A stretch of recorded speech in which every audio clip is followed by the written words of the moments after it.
Bon, parlons quelques minutes. Pendant que les grandes puissances protègent leur marché, l'Union européenne signe un accord avec l'Inde. Pas par stratégie, mais par nécessité. Le problème, c'est pas le libre-échange en soi, mais le contexte dans lequel cet accord a été signé. Tout commence avec l'arrivée de Trump au pouvoir en 2024.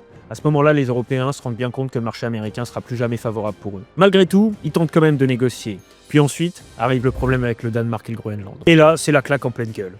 Les Européens se rendent compte qu'en plus du protectionnisme, il y a maintenant une incertitude politique au niveau de l'OTAN.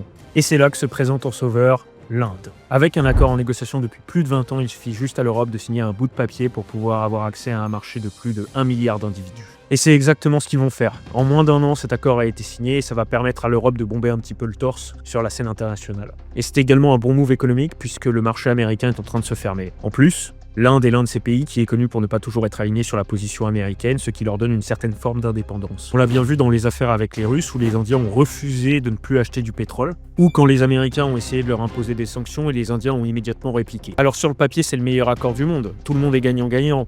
Mais si on regarde dans le détail, c'est pas si évident que ça. Car l'Inde va principalement vendre des métaux, du textile et des produits chimiques.